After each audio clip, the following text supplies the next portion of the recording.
रामचंद्र साथ आनंद यात्रा कड़वी बानी अध्याय नंबर 103। नाम ही अध्याय का आनंद यात्रा कड़वी बानी। बानी अगर कड़वी हो तो दिलो दिमाग और हृदय मन तन आत्मा में सीधी उतरती है और उसका असर लंबे समय तक रहता है। आज का अध्याय सभी के साथ अपनों जैसा व्यवहार करेगा। कहने का तात्पर्य मानव मात्र एक समान। विषय थोड़ा कड़वा है। जिसे आकाश कल हमने बताया है, पूर्ण ब्रह्म परमात्मा अक्षरातीत विश्वनीयता सर्जनहार भी है, पालन पोषण भी करता है और विसर्जन भी करता है। परमात्मा ने इस मानव जात को प्राणी मात्र या पक्षी चाहे समुद्र में हो, नदी हो, तालाब, झरने, कुएं, जल में रहे या आकाश में रहे, समुद्र में रहे, पतल में रहे, सभी को एक ही तरह की हवा, एक ही धरती, एक ही आकाश, एक ही सूर्य की किरणें और एक ही खुराक बांटा। लेकिन मनुष्य क्या करता है? बहुत बड़ा होशियार है, परमात्मा को चुनौती दे रहा है, आर्गुमेंट कर रहा है।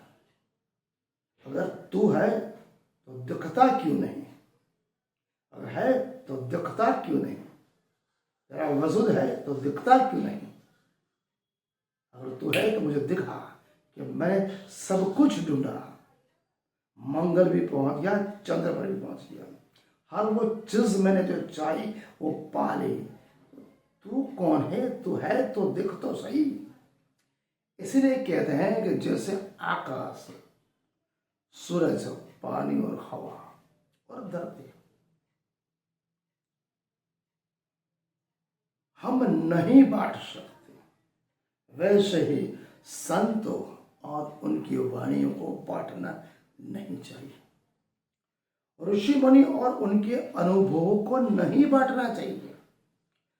तीर्थंकरों एवं अवतारों द्वारा स्थापित नीति, नियम, सिद्धांत, रहने, करने और कथने जो उन्होंने जीवन में आचरण किया है, वो आदर्श स्थापित किए जो मानव समाज के लिए उत्कृष्ट, उन्नत, उच्च कोटि को ले जाने वाले थे, उस कृतियों को आप नहीं बांट सकते।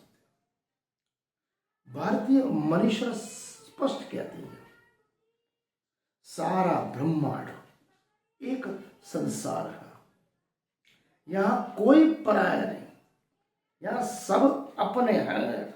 अपनों के साथ अपनत्व जैसा व्यवहार करे और बर्ताव करे। क्योंकि महावीर हो या बुद्ध हो, राम हो या कृष्ण हो, बुद्ध हो या गांधी हो, गुरु नानक हो या महामती श्री प्राणनाथ जी महाराज हो, उनकी कृतियों को, उनके आदर्शों, नीति, नियम, सिद्धांत, आचार विचार, उन्होंने जो दिया आदर्श, उसको आप कतई कभी बांट नहीं सकते, न उनके जैसे कोई बन सकता है।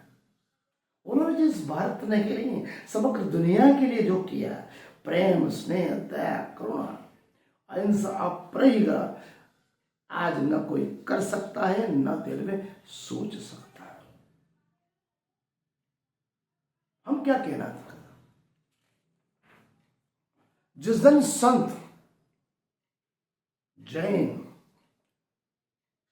वैष्णव, हिंदू और मुसलमान के बीच बट जाएगा, बहुत बड़ा अनर्थ हो जाएगा। वो दुनिया नर्क हो जाएगी। जिस दिन परमात्मा भी हिंदू और मुस्लिम बन गया, बांटा गया, तो उससे बड़ा बंटवारा कौन सा होगा? जिस दिन सत्य भी हिंदू या मुसलमान बन गया, तो सत्य और असत्य में क्या फर्क रहेगा? ध्यान रखो, संत का एक ही परिचय है, संत ईश्वर का होता है और ईश्वर संत का होता है। संत का एक ही काम है, जन जन के हृदय में आग लगाना। संत का काम है आग लगाना। भाई मेरी बात थोड़ी तीखी या कड़वी चौंकाने वाली लगती है, क्या संत आग लगाते?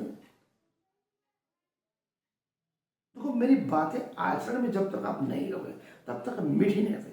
मीठी इसलिए लगेगी जिस दिन आप आचरण में उतार लिया तुम्हारा जीवन आनंदमय उल्लासमय से भर जाएगा। दवा तो कड़वी होनी चाहिए। अगर हड्डियों में बुखार है, बदन में बुखार है, तो क्विनाइन की गोली लोगे तभी अच्छे होगे। अगर कोई डॉक्टर के पास आप गए, डॉक्टर ने आपको मीठी मीठी बातें की, थोड़ी खट्टी थोड़ी मीठी दवाइयाँ दे दी, तो बुखार बॉडी में दर्द कम नहीं हुआ और बढ़ेगा। और डॉक्टर नहीं, वो यमराज है, वो तुमको मारने के लिए दवाई दे रहा है, आपका दर्द मिटा नहीं रहा। इसलिए दवा कड़वी होती है और बानी भी कड़वी होनी चाहिए। इसलिए संत क्या करते हैं? आग लगाते हैं। हर मानव हृदय मन तन आत्मा में उस चेतना को जागृत करने का काम करते हैं, जो परम तत्व परब्रह्म परमात्मा को पाने के लिए लालायित हो जाए, उत्कंठित हो जाए, प्रचंड वेग से आगे बढ़े। संत तुम्हें तीखी बातें और तेज तरह बातें करते हैं, तो तुम्हारे कल्याण के लिए ही संत करते हैं। जो संत का काम है आग लगाना है, किसी घर में नहीं, लोगों के हृदयों में एक ऐसी आग जो सत्य की खोज कर सके, प्रभु की तलाश कर सके, मुक्ति की कामना कर सके, ऐसा दीवाना बना दे, ऐसा बेचैन बना दे। वो संत की पहचान है क्या? संत की पहचान क्या? जिसके पास बैठने से, जिसे सुनने से, जिसे दर्शन करने से मन को शांति मिले। वह संत है जिसके संपर्क में जैसे ही आप आए, आपकी सभी तृष्णा चली गई और संतोष आ जाए। और वही संत है। संत का नाम है ठहराव, लेकिन चलते जाना, सतत परिवर्तनशील का नाम है संत। तो तुम्हें संत जो समझाते हैं वो यही समझाते कि इस दुनिया में तुम्हारा अपना कुछ भी नहीं, न जन्म तुम्हारे हाथ में, न मृत्यु तुम्हारे हाथ में। जो कुछ भी मिला है वो यहीं छोड़कर जाना है। जो कुछ भी तुमने बटोरा है, ईमानदारी से, निष्ठा से, या प्रमाण से, या चोरी कर से, भ्रष्टाचार करे, किसी का गला काट के वही यहाँ लुटा कर जाना है, छोड़ के जाना है। रिश्ते नाते सगे संबंधी बीवी बच्चे वो थोड़ी देर की मुलाकात है। आप उस पिक्चर के कलाकार हो जिसको नाटक करने के लिए यहां भेजा। घर परिवार मौज एक अवैन बसा है, जिसे हम धर्मशाला कहते हैं। पारिवारिक सदस्य और तुम्हारा नदी और नाव के जैसा रिश्ता है। नदी में जब नाव चल रही है, जैसे ही दूसरे किनारे पहुंचे, सभी यात्री अपने गंतव्य की ओर चले जाते हैं। इसी तरह इस संसार सागर में, उसमें नैया में आप बैठे हुए एक यात्री हो। सबको अपने समय पे इस संसार सागर को छोड़ के जाना।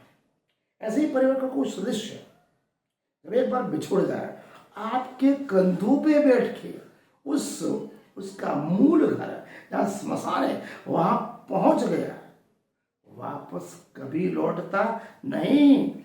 इसलिए बहुत सोच करो, विचार करो, मन करो, चिंतन करो कि हम उस परम तत्व को कैसे पाए, उस परब्रह्म परमात्मा को कैसे पाए जिसने समग्र दुनिया बनाई, जिसने अगर सभी को, न मानव को बांटा, न प्राणी, न पक्षी, न हवा, पानी, कोना, धरती, आकाश, उसने कुछ भी नहीं बांटा, तो हम बांटने वाले कौन से खेत की मूली है?